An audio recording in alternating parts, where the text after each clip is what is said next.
మోకాల నొప్పులకు ఎటువంటి సర్జరీ లేకుండా ఎపియాన్ పెయిన్ క్లినిక్ అందిస్తున్న అత్యాధునిక చికిత్స. నమస్తే, వెల్కమ్ టు సుమన్ టీవీ. ఈ మధ్యకాలంలో మనం చూసుకున్నట్లయితే హెయిర్ ఫాల్ సమస్య ఆడ మగ అనే తేడా లేకుండా ప్రతి ఒక్కరిలో మనం చూస్తున్నాం. ఒకప్పుడు కేవలం బట్టతల అనేది మగవాళ్ళలోనే చూసేవాళ్ళం, ఇప్పుడు ఆడవాళ్ళకి కూడా వస్తుంది.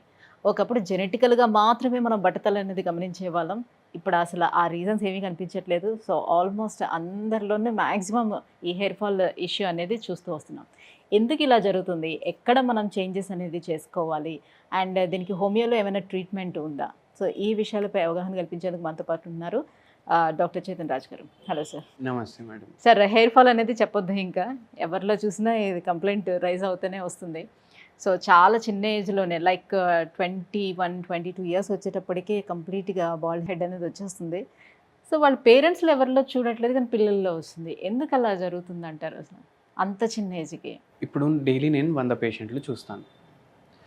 మనం ఏం చేస్తాం, ప్రతి పేషెంట్కి ఏమేమి ప్రాబ్లమ్స్ ఉన్నాయి డీటెయిల్గా అడుగుతాం. ఇప్పుడు హోమియోపతి డాక్టర్ దగ్గర పోతే ఒక హాఫ్ అన్ అవర్ తీసిపోవాలి టైం, ఎందుకంటే మనం డీటెయిల్డ్ కేస్ టేకింగ్ తీసుకుంటాం.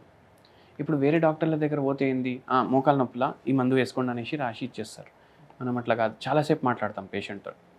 అయితే ప్రతి పేషెంట్కి మనం టాప్ టు టో అన్ని సిమ్టమ్స్ అడుగుతాం. మెడ నొప్పి ఉందా, షోల్డర్ జాయింట్స్లో పెయిన్ ఉందా, అట్లనే హెయిర్ ఫాల్ కూడా అడుగుతాం. డైలీ 100 పేషెంట్లకు అడుగుతాం హెయిర్ ఫాల్ కూడా ఉందా అనేసి. ఆ 100 పేషెంట్స్లో 95 పేషెంట్స్ హెయిర్ ఫాల్ ఉంది అని చెప్తారు. వాళ్ళే కాదు, ఇప్పుడు ఎవ్వరు డైలీ మార్నింగ్ మనం కోమ్ చేసుకుంటాం కదా, జుట్టు వస్తుంది కదా కొంచెం, మనం ఏమనుకుంటాం, అరే నాకు హెయిర్ ఫాల్ ఎక్కువ అయిపోతుంది. ఆ జుట్టు చూడంగానే మనకు ఏమనిపిస్తుంది, హెయిర్ ఫాల్ ఎక్కువ అయిపోతుంది. కానీ మనం ఏమి అర్థం చేసుకోవాలంటే, మన చర్మం ఎట్లా అయితే ఉంటుంది కదా, అది డైలీ పోతుంది, డెడ్ స్కిన్ పోతుంది మన బాడీ పైనకి వెళ్ళి. అట్లనే ఏ జుట్టు అయితే పాతగా అయిపోయింది కదా, అది పడిపోతుంది. ఎప్పుడు మన డెన్సిటీ తగ్గడం స్టార్ట్ అవుతుంది. అంటే ఇప్పుడు కొంచెం ఫీమేల్స్ ఉన్నారు, జడ పెద్దగా ఉంది వాళ్ళకు ఆ జడ థిక్నెస్లో తేడా ఎప్పుడైతే వస్తుంది, అప్పుడు వాళ్ళకు హెయిర్ ఫాల్ అవుతుందని అర్థం. మీకు ఎంత జుట్టు ఉంది అంతే ఉంటుంది, కానీ హెయిర్ ఫాల్ అవుతుందంటే మీరు ఫికర్ చేసే అవసరమే లేదు. అంటే జనరల్గా పర్ డేలో ఇంత ఊడుతుంది అనేది ఉంటుంది కదా, 100 పడతాయి. ఇలాంటి సీజన్లో, ఇప్పుడు వింటర్ సీజన్లో లైక్ కొంత హెయిర్ ఫాల్ ఎక్కువగానే ఉంటుంది నార్మల్గా, కానీ మళ్ళీ వస్తుంది అని ఉంటుంది కదా. వింటర్ సీజన్లో తక్కువ ఉంటుంది, సమ్మర్ సీజన్లో ఎక్కువ ఉంటుందా? ఓకే. వింటర్ సీజన్లో హెయిర్ ఫాల్ తగ్గుతుంది, సమ్మర్ సీజన్లో ఎక్కువ అవుతుంది. అండ్ ఇంకోటి ఏంటంటే, ఇప్పుడు కొందరికి వింటర్ సీజన్లో ఎక్కువ అవుతుందని ఎందుకు అనిపిస్తుంది అంటే, మనం తలస్నానం చేసుకుంటాం కదా, ఇప్పుడు సమ్మర్ ఉంటే ఆల్టర్నేట్ డే కూడా చేస్తాం, రోజు కూడా చేస్తాం. వింటర్ సీజన్లో మనం ఏం చేస్తాం, వారానికి ఒకటేసారి చేస్తాం, ఒక్కొక్కసారి, లేకపోతే మహా అంటే 2 సార్లు చేస్తాం. అంటే డెడ్ హెయిర్ అక్కడే ఉండిపోతుంది కదా, మళ్ళీ సడన్గా తలస్నానం చేస్తే ఇంత జుట్టు పోతుంది. సో అట్లా వాళ్ళకు ఇట్లా అనిపిస్తుంది.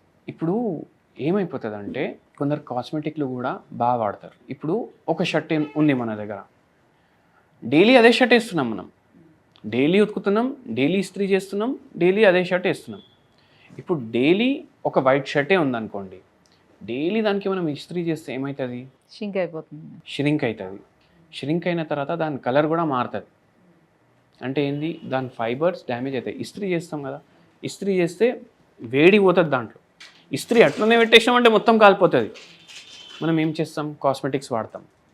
కాస్మెటిక్స్తో పాటు ఇప్పుడు హెయిర్ స్ట్రైట్నింగ్ చేపిస్తారు, రకరకాల హీట్స్ అని పెడుతూ ఉంటాం, అలాంటి వాళ్ళందరికీ అవుతూ ఉంటుంది. అది మీరు స్ట్రైట్నింగ్ చేసినప్పుడు అప్పుడే పొగలు వస్తాయి. దాని అర్థమైంది ఎంత హీట్ పాస్ చేస్తున్నాం మనం మన హెయిర్కి. అప్పుడు అట్లా రెగ్యులర్లీ ఈ హీట్ వల్ల, లేదంటే కాస్మెటిక్స్ వల్ల హెయిర్ మంచిగా కనిపించాలి. మనకు మంచిగా కనిపిస్తేనే హెయిర్ హెల్తీ ఉందని మనం అనుకుంటాం. సో అట్లా చేయడం వల్ల మనం మన హెయిర్ని డ్యామేజ్ చేస్తాం. సో అట్లా రెగ్యులర్ మనం ఏది చేపియొద్దు మన హెయిర్కి. అండ్ దాని తర్వాత హెయిర్ దేనితో బిల్డప్ అవుతుంది, ప్రోటీన్ తోటి బిల్డప్ అవుతుంది. మన బాడీలో ప్రోటీన్ డెఫిషియన్సీ ఉంటే, మన బాడీలో విటమిన్ డెఫిషియన్సీస్ ఉంటే, అప్పుడు కూడా హెయిర్ ఫాల్ అనేది ఎక్కువ అవుతుంది. సో మన బాడీకి మనం కరెక్ట్ అండ్ ఇంపార్టెంట్ ప్రోటీన్స్ ఇవ్వాలి, ప్రోటీన్ రిచ్ డైట్ తీసుకోవాలి. ఇప్పుడు ఎవరికన్నా హెయిర్ ఫాల్ చాలా ఎక్కువ అవుతుంది అనుకోండి, వాళ్ళకు విటమిన్ బి కాంప్లెక్స్ డెఫిషియన్సీ ఉంటుంది, అండ్ వాళ్ళకు జనరలీ ప్రోటీన్ డెఫిషియన్సీ ఉంటుంది.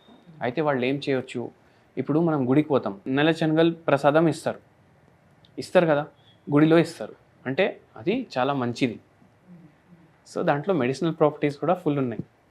ఇప్పుడు డైలీ నైట్ ఈ పేషెంట్లో ఏం చేయాలంటే దాన్ని పిండి కూడా దొరుకుతుంది. కొమ్ము శనగలు అంటారు, లేకపోతే కాబూలీ చనా అంటారు. కాబూలీ చనా వేరే, అది పెద్దదిగా ఉంటుంది. పెద్దగా ఉంటాయి అవి, అది వేరే స్పీషీస్, అది ఆఫ్ఘనిస్తాన్ నుంచి వస్తుంది. అది ఏం చేయాలి, దాన్ని పిండి వస్తుంది, దాని పిండి తీసుకోవాలి. దాని పిండిని సత్తుక ఆట అంటారు. ఆ పిండితోటి రొట్టె తయారు చేసుకోవాలి. డైలీ నైట్ మీరు అదే రొట్టె తినండి, మీకు హెయిర్ ఫాల్లో చాలా మార్పు కనిపిస్తుంది. సో ఇంకా హెల్త్ ఇష్యూస్ ఏముండడం వల్ల హెయిర్ ఫాల్ అవుతుంది? ఇప్పుడు మన దగ్గర చూడండి, పేషెంట్స్ హెయిర్ ఫాల్ తోటి వస్తారు కదా, వాళ్ళకి ఎన్నోసార్లు ఏదో అండర్లైన్ కండిషన్స్ ఉంటాయి. ఇప్పుడు పీసీఓడి ఉందనుకోండి, పీసీఓడి ఉన్న వాళ్ళు ఏమనుకుంటారు, పీరియడ్స్ ఒకటే తేడా ఉంటుంది మనకు, ఇంకా ఏం ఉండదు తేడా అనుకుంటారు. వాళ్ళకు కూడా హెయిర్ ఫాల్ ఎక్కువ అయిపోతుంది, వాళ్ళకు కూడా బాల్నెస్ స్టార్ట్ అయిపోతుంది. పీసీఓడి ఉండే వాళ్ళలో అన్వాంటెడ్ హెయిర్ వస్తుంది కదా, unwanted hair in unwanted places. Unwanted ప్లేసెస్లో అన్వాంటెడ్ హెయిర్ వస్తుంది కదా, మరి ఉన్న హెయిర్ ఎందుకు పోతుంది? ఉన్న హెయిర్ ఎందుకు పోతుందంటే హార్మోనల్ ఇంబ్యాలెన్స్ అవుతుంది. పీసీఓడి ఉన్న పేషెంట్స్లో వాళ్ళకు మేల్ హార్మోన్స్ కూడా పెరిగిపోతాయి వాళ్ళ బాడీలో. ఇప్పుడు మేల్ హార్మోన్ పెరిగితే ఏమవుతుంది, మేల్ ప్యాటర్న్ బాల్నెస్ వస్తుంది. ఇప్పుడు బట్టతలా ఉంటుంది కదా, వాళ్ళకి బట్ట గడ్డం ఉండదు, గడ్డం అయితే ఉంది. సో మేల్ ప్యాటర్న్ బాల్నెస్ వస్తుంది స్కాల్ప్ పైన.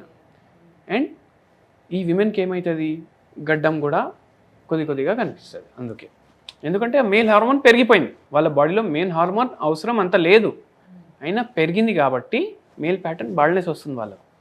దానివల్ల బట్టతల వస్తుంది అండ్ ఇక్కడ గడ్డం లాగా మీసాల్లాగా వస్తుంది. సో ఇప్పుడు హెయిర్ ఫాల్ అవుతుందని అనగానే వెంటనే అందరు తీసుకునే ప్రికాషన్స్ ఎలా ఉంటుందంటే, నేను మంచిగా జుట్టుకి ఆయిల్ పెట్టుకోవాలి, ఆయిల్ పెట్టుకుంటే నా హెయిర్ ఫాల్ కంట్రోల్ అవుతుంది, జుట్టు పెరుగుతుంది అనే ఆలోచనలో రకరకాల ఆయిల్స్ అన్నీ కూడా వాళ్ళు సర్చింగ్ చేసేస్తారు, ఆయిల్స్ పెడుతూ ఉంటారు. సో ఆయిల్స్ పెట్టడం కూడా లైక్ కొంచెం వార్మ్ చేసి పెట్టుకోవాలి, దాన్ని మసాజ్ చేసుకోవాలి, సో డెడ్ అయిపోయిన సెల్స్ అన్నీ కూడా మళ్ళీ రియాక్టివ్ అవుతాయి. ఇలా ఈ భ్రమలో ఉంటారు. నిజంగా అది భ్రమ లేకపోతే నిజమేనా, అలా చేసుకోవచ్చా? జుట్టు ఏడికెళ్ళి వస్తుంది, బాడీ లోపటి నుంచి వస్తుంది, బయటికి వెళ్ళి వచ్చి అటాచ్ కాదు జుట్టు. అంటే మనకు జుట్టు ఏదైతే ఉండి బయటకు వెళ్ళి మనం అటాచ్ చేస్తలేము, మన బాడీ దాన్ని ప్రొడ్యూస్ చేస్తుంది. దాని అర్థం ఏంది, మనం ఏ న్యూట్రిషన్ ఇచ్చినా మన బాడీ లోపలికి అది పోవాలి, మన బాడీ లోపలికి పోయి ఫిజియాలజీ కరెక్ట్ అవ్వాలి బాడీది. దాని తర్వాత ఆటోమేటికలీ బాడీ దాన్ని రిపేర్ చేసుకుంటుంది. ఇప్పుడు ఏమవుతుంది ఇక్కడ, ఇప్పుడు మనం ముక్కు బంద్ చేసుకున్నాం అనుకోండి, మనం ఊపిరి పీల్చుకోగలుగుతామా? లేదు. మనం ఏం చేస్తాం, ఇంత ఆయిల్ తీసుకొని రాసుకుంటాం, దానివల్ల స్కాల్ప్కి ఆక్సిజన్ తగలదు. ఈ ఆయిల్ రాసుకొని మనం బయటికి పోతాం, ఉన్న పొల్యూటెంట్స్, డస్ట్ అవన్నీ ఏమవుతాయి, మన ఆయిల్కి స్టిక్ అయిపోతాయి. మనం పెట్టింది కొబ్బరి నూనె, కానీ అది డీజిల్ నూనె లాగా తయారైపోతుంది. ఎందుకంటే డీజిల్ పార్టికల్స్ అన్నీ అంటుతాయి కదా, పొల్యూటెంట్స్ అవి ఇవి. అప్పుడు ఏమైపోతుంది, మనం న్యూట్రిషన్ కోసం మంచి కోసం పెట్టినాం నూనె, అది హార్మ్ఫుల్ లాగా తయారైపోతుంది. అయితే మనం ఏం చేయాలంటే వారానికి 3 సార్లు జుట్టుని వాష్ చేసుకోవాలి. రేపు మీరు వాష్ చేసుకుంటున్నారనుకోండి, మన బాడీకి డెఫినెట్లీ ఆయిల్ అవసరం. ఇవాళ నైట్ మనం నూనె రాసుకొని పడుకోవాలి, నెక్స్ట్ డే మార్నింగ్ కంపల్సరీ మనం వాష్ చేసేయాలి. దాని తర్వాతనే మీరు బయటికి వెళ్ళాలి. మీకు నూనె ఎంత అవసరం, ఆక్సిజన్ కూడా అంతే అవసరం. సో ఇవి చేస్తూ, ఇది మేనేజ్మెంట్ లాగా, ఇట్లా మేనేజ్ చేస్తూ మనం హెయిర్ ఫాల్ని తగ్గించవచ్చు. మళ్ళీ మనం హోమియోపతి మెడిసిన్స్ కూడా ఇస్తాము. సో ఓరల్గా తీసుకున్న మెడిసిన్ అంటే మనం శరీరం లోపలికి వెళ్ళాలంటారా? వెళ్ళాలి, మెడిసిన్ అన్నా వెళ్ళాలి, న్యూట్రియంట్ అన్నా లోపలికి పోవాలి. సో దట్ అప్పుడు ఆ సెల్స్ అన్నీ యాక్టివేట్ అవుతాయి, అట్లా యాక్టివ్ అవుతాయి. అండ్ మాలిష్ చేస్తాం, మనం మసాజ్ చేస్తాం. మసాజ్ కూడా హార్ష్గా మసాజ్ చేయొద్దు, లైట్గా మసాజ్ చేయాలి. అంటే హాఫ్ అన్ అవర్ కూడా కంటిన్యూస్లీ మనం రుద్దుతాం స్కాల్ప్ని, అట్లా రుద్దొద్దు. మీరు మసాజ్ చేసుకునేటప్పుడే చూసుకోండి, ఎన్నో డ్యామేజ్ హెయిర్ మీ చేతికి స్టిక్ అయిపోతాయి. సో అంత హార్ష్గా మసాజ్ చేయొద్దు ఎప్పుడు స్కాల్ప్కి. సో పదే జుట్టు దువ్వడం వల్ల ఏమైనా ఇబ్బంది ఉంటుందా, లేకపోతే మంచిదేనా? డ్యామేజ్ అవుతుంది కదా జుట్టు, అట్లా మళ్ళీ స్ప్లిట్ ఎండ్స్ కూడా అట్లనే పెరుగుతాయి, మళ్ళీ జుట్టు కూడా అట్లనే హెయిర్ ఫాల్ అవుతుంది. అండ్ మనం వాడే కాస్మెటిక్స్ని బట్టి కూడా ఉంటుంది. Right, thank you so much sir. So hair ఫాల్కి రీజన్స్ అండ్ హోమియో ట్రీట్మెంట్ తీసుకుంటే ఎట్లా మళ్ళీ రీగ్రోత్ అనేది వస్తుంది, సో ఈ విషయాలన్నీ తెలియజేసినందుకు thank you so much. Thank you.